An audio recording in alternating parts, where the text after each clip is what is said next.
बिस्मिल्लाहिर्रहमानिर्रहीम। अस्सलामुअलैकुम students, welcome to my YouTube channel. MTH 501 का लेक्चर नंबर 28 है, जिसमें हम स्टडी करेंगे ईजन वैल्यूज़ को और ईजन वेक्टर्स को।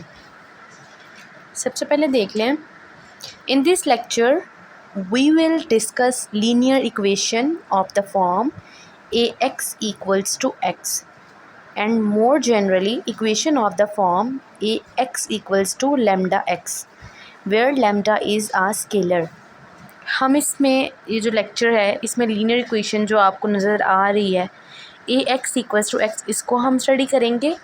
और ये जो x है ना, इसके साथ लैम्डा आ रहा है, ये कोई भी स्केलर वैल्यू हो सकती है, कोई भी न्यूमेरिकल वैल्यू 1 2 3 4 कुछ भी हो सकती है, ठीक है। Such equations arise in a wide variety of important applications and will be recurring themes in the rest of the course। देख लें क्या कहते हैं कि ये equations जो हैं इसकी different important applications होती हैं। आप इनको भी जो है ना नेक्स्ट कोर्स में स्टडी करेंगे, जो कि रिपीट होके यूज़ होती रहती हैं। फिक्स्ड पॉइंट्स कौन से होते हैं? A fixed point of an n cross n matrix A is a vector x। कहते हैं कि आपके पास फिक्स पॉइंट क्या होता है, आपके पास जो है ना मैट्रिक्स हो n क्रॉस n का, यानी कि जितनी ही नंबर ऑफ़ रोज़ होंगी उतने ही नंबर ऑफ़ कॉलम्स होंगे। और अगर आपके मैट्रिक्स का नया नाम जो है वो A दिया हुआ है, तो उसमें आपका जो वेक्टर होगा ना वो x होगा। जो कंडीशन दी हुई है ना वो लीनियर इक्वेशन की है, AX equals to x। इसमें A मैट्रिक्स है और जो x है ना वो आपके पास वेक्टर है। Every square matrix A has at least one fix point. आपके पास जो मैट्रिक्स है ना A, उसका एटलीस्ट एक फ़िक्स पॉइंट ज़रूर होगा, और वो कहाँ पे होगा? जब x इक्वल होगा 0 के, ठीक है। We call this the trivial fixed point of A। जब हमारे पास x की वैल्यू 0 के इक्वल आ जाएगी, हम कहेंगे कि ये हमारे पास फ़िक्स पॉइंट है A का। फिर आपको नज़र आ रहा होगा फ़िक्स पॉइंट के लिए इक्वेशन हम कैसे लिखते हैं। देखिए AX equals to x था ना, तो आप जो इक्वल के दूसरी साइड पे x है उसको आप जो है वो AX के पास लाते हैं, यानी कि इक्वल के लेफ़्ट साइड पे, तो आपके पास x जो है वो -x हो जाएगा, ठीक है। और ये जो I है ना, I होती है आइडेंटिटी, ठीक है। तो I वाला जो आपके पास है ना कॉलम आएगा, आपके पास मैट्रिक्स आएगा पूरा। I वाले मैट्रिक्स में से आपने माइनस करना है A वाले मैट्रिक्स को और मल्टीप्लाई x इक्वल्स टू 0। ये जो I माइनस A है ना आपके पास, ये फिक्स्ड पॉइंट को डिनोट करेगा, ठीक है। देखिए, since this can be viewed as a homogeneous linear system of n equation in n unknowns with coefficient.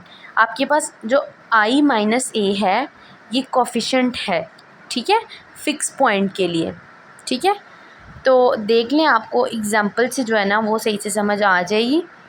Example दी हुई है कि if A is an n cross n matrix then following statements are equivalent. A has non trivial fixed point, कि A का जो आपके पास value आएगी वो non trivial होगी, उसका जो फिक्स्ड पॉइंट है वो नॉन ट्रिवियल होगा, ठीक है। फिक्स पॉइंट कब होगा? जब आपके पास जो A minus I minus A है वो इक्वल 0 के आ जाए तो फिक्स पॉइंट होगा, ठीक है, नॉन ट्रिवियल। फिर सेकंड कंडीशन दी हुई है I माइनस A आपके पास सिंगुलर आना चाहिए। और फिर है डेट अगर निकालते हम I माइनस A का, वो इक्वल 0 के आना चाहिए। 3 कंडीशंस दी हैं। तो सबसे पहले पहली एग्जांपल को देख लेते हैं। A की वैल्यू क्या है? आपके पास A का मैट्रिक्स है 3 1 6 एंड 2। फिर एक दफ़ा आपने इसको A को लेना है 0 2 0 एंड 1, ठीक है। पहले हम फर्स्ट वाला क्वेश्चन लेते हैं, जिसमें हमने बताना है कि the matrix has only the trivial fix point कब होगा, ठीक है। तो आप क्या करें, जो आइडेंटिटी मैट्रिक्स है उसमें से माइनस कर दें A को। फिक्स पॉइंट फाइंड करने के लिए आइडेंटिटी में से माइनस करना पड़ता है जो मैट्रिक्स गिवन किया होता है। तो हमने माइनस किया आइडेंटिटी में से, तो 1 माइनस 3 होगा, आपके पास -2 आ जाएगा। 0 - 6 करेंगे तो -6 आ जाएगा। इस तरह से आपने 0 में से करना है 1 को तो -1 आ जाएगा, और 1 में से माइनस करेंगे 2 को तो -1 आ जाएगा। ठीक है, फिर देखिए जब हमने इसका डिटर्मिनेंट निकाला है तो आंसर क्या आ रहा था, -4। डिटर्मिनेंट हमारे पास -4 आ गया है इसका। जब फिक्स्ड पॉइंट फाइंड करने हैं तो आपने आइडेंटिटी में से ए को माइनस करके उसका डिटर्मिनेंट फाइंड कर लेना है। डिटर्मिनेंट फाइंड किया तो आपके पास -4 आ गया, जो कि 0 के इक्वल नहीं है। इट मीन्स कि आपके पास जो मैट्रिक्स है वो फिक्स्ड पॉइंट एट लीस्ट 1 है। ठीक है, the matrix has only the trivial fixed points since, क्योंकि आपके पास जो मैट्रिक्स है ये इक्वल्स टू 0 नहीं आया। ठीक है, तो ये नॉन ट्रिवियल तो ना हुआ। फिर देखें, the matrix has non trivial fix point. Non trivial कब होगा, जब आपके पास जो आंसर है वो 0 के इक्वल आ जाएगा। ठीक है, i-a किया आपने, वो जो सेकंड वाला आपको ऊपर क्वेश्चन दिया हुआ था, ये देखें बी वाला जो क्वेश्चन है उसको हम सॉल्व करने लगे हैं। i में से माइनस किया आपने a की वैल्यू, जो आपके पास मैट्रिक्स आया उसका डेट लिया तो आंसर इक्वल आ गया 0 के।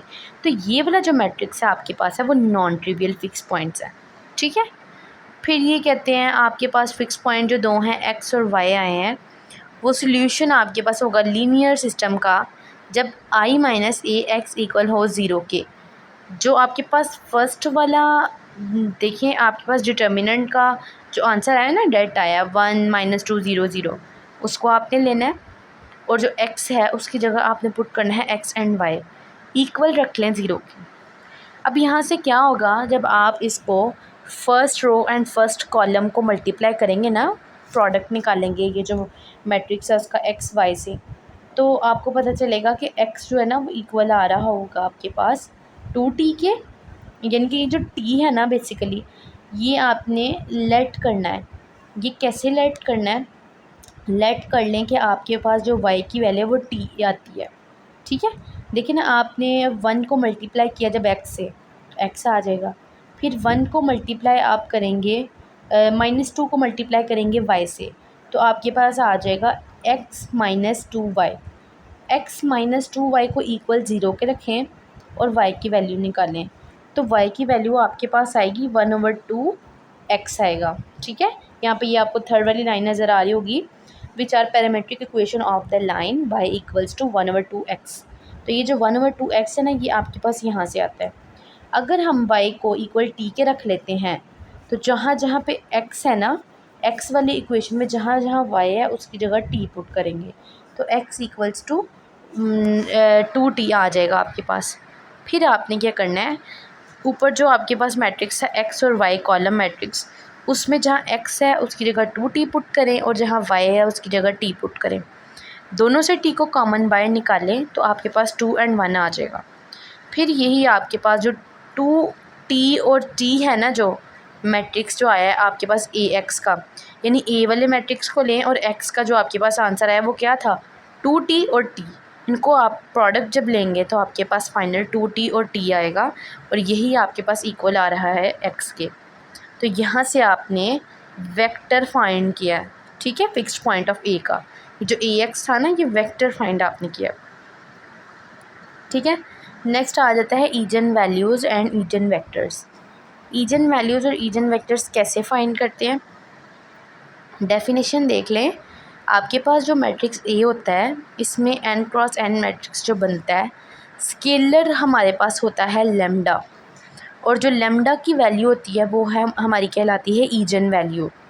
ठीक है, यहाँ देखिए कहते हैं engine value of A if there is a non zero vector x such that, x जो है वो आपके पास वेक्टर जो है ना वो ज़ीरो नहीं आना चाहिए। ठीक है, नॉन ज़ीरो होना चाहिए। A X equals to lambda X आ रहा है, तो ये जो लैम्डा है ना ये आपके पास ईजन वैल्यू होगी। कोई भी स्केलर जो आंसर आएगा ना, स्केलर वैल्यू होगी वो लैम्डा की वैल्यू होगी, और लैम्डा जो है वो आपके पास ईजन वैल्यू आएगी।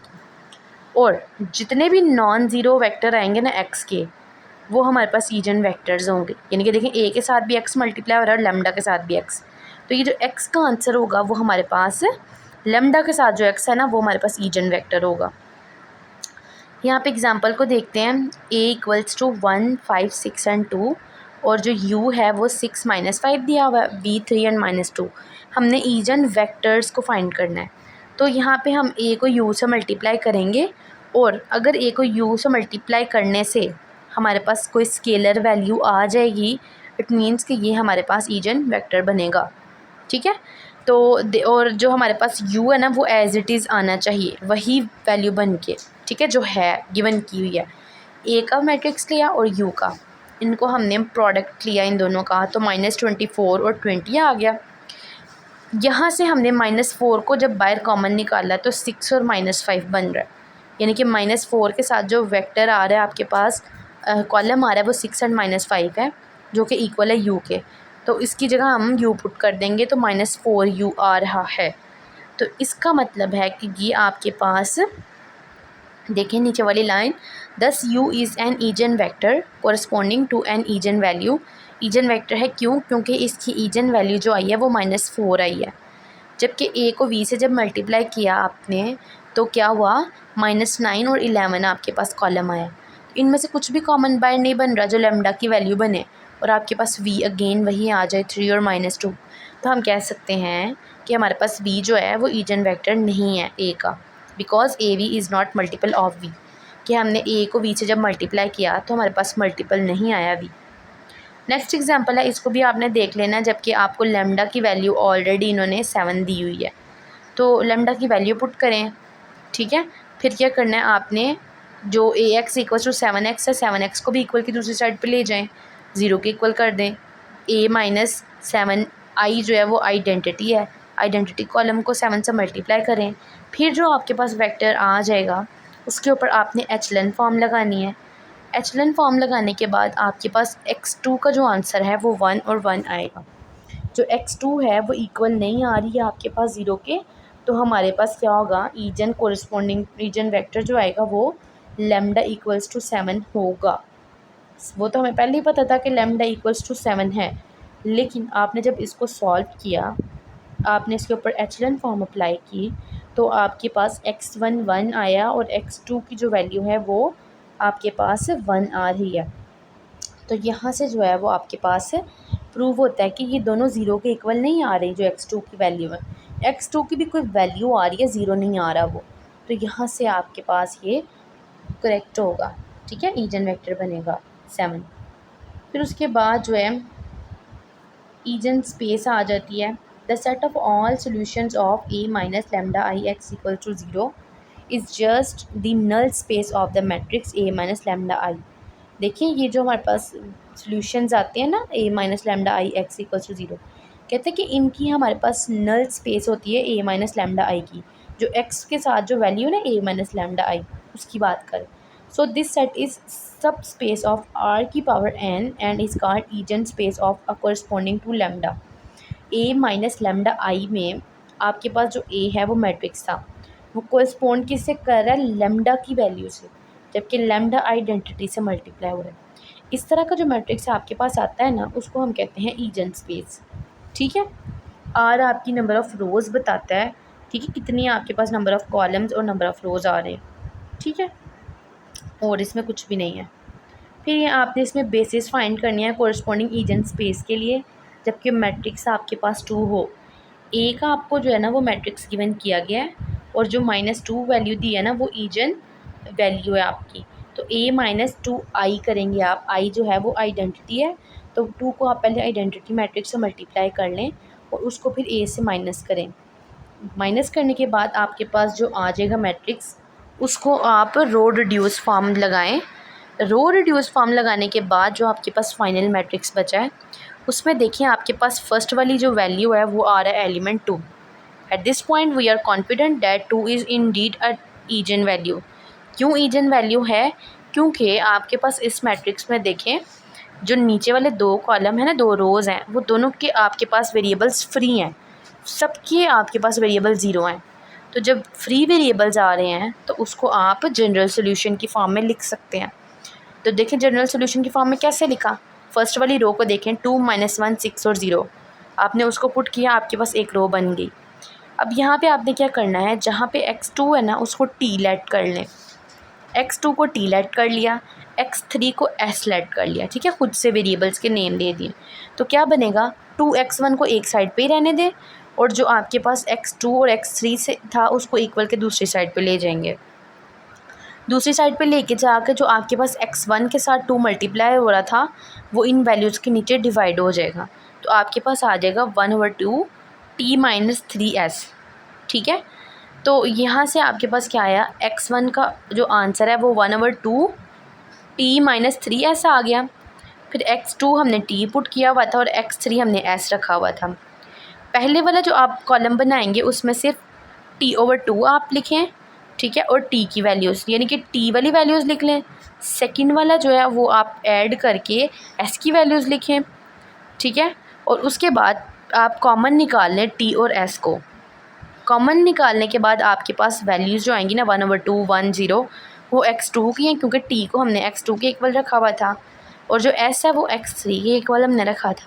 तो -3 0 और 1 ये आपके पास दो जो कॉलम आए हैं ना ये आपके पास बेसिस है, ठीक है, यही हमने फाइंड करनी थी इसमें।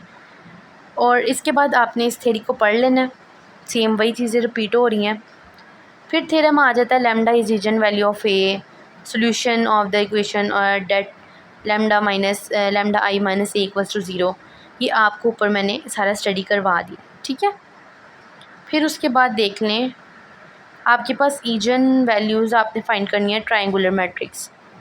तो देखिए यहाँ पे आपको मैट्रिक्स जो नज़र आ रहा है इसकी आप अगर देखें ट्रायंगल में तो वैल्यूज़ हैं, ठीक है, 1/2 देखें, फिर उसके नीचे देखें -2/3 है, ठीक है, सेकंड वाली रो में, फिर 6 है और थर्ड वाली रो में और 4 वाली रो में भी 6 है।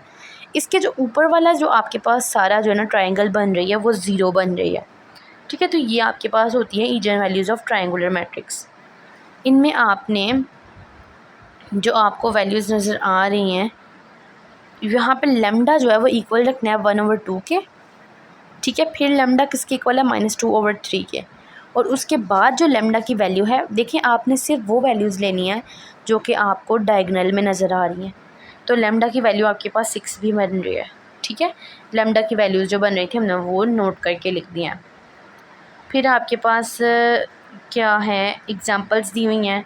इस 5 इज़ एन ईजन वैल्यू, आप इसको जो है ना सॉल्व करें a-5 आइडेंटिटी रख के, ठीक है। आपने एग्जांपल्स को करना है, ये ऊपर मैं पढ़ा चुकी हूँ, सेम उसी मेथड से आपने इन क्वेश्चंस को सॉल्व करना है।